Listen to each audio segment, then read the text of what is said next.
नमस्कार अमरावती. वायगाव येथे मध्यरात्रीच्या सुमारास 4 ते 5 अज्ञात चोरटे तोंडाला दुपट्टा बांधून गावात शिरले. त्यांनी बंद घरांची रेकी करत एकामागून एक घरफोड्या केल्या. या चोऱ्यांमध्ये सोने चांदीचे दागिने, रोख रक्कम आणि इतर मौल्यवान वस्तूंवर चोरट्यांनी हात साफ केला.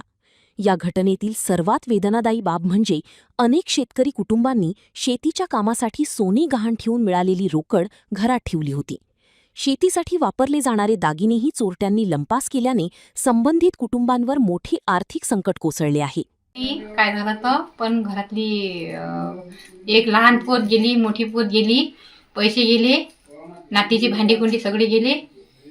मी बिमारीनं त्रस्त झालेली आहे, खूप पैसा लागला. शेतकरी आहे आम्ही मजुरी करतो. मजुरीचा पैसा आदला सगळा चालला गेला, घरातला काहीच नाही राहिलं.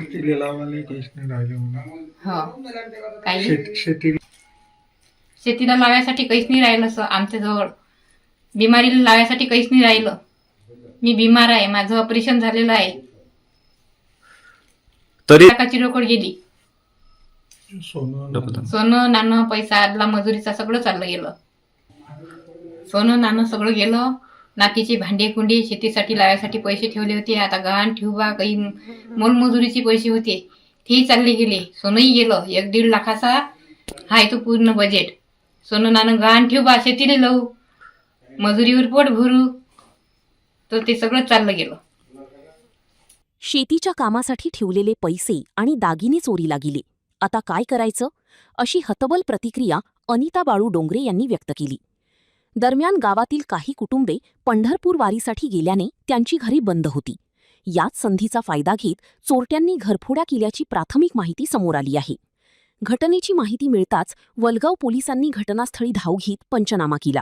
विविध तक्रारी नोंदविण्यात आल्या असून संपूर्ण प्रकरणाचा सखोल तपास सुरू आहे.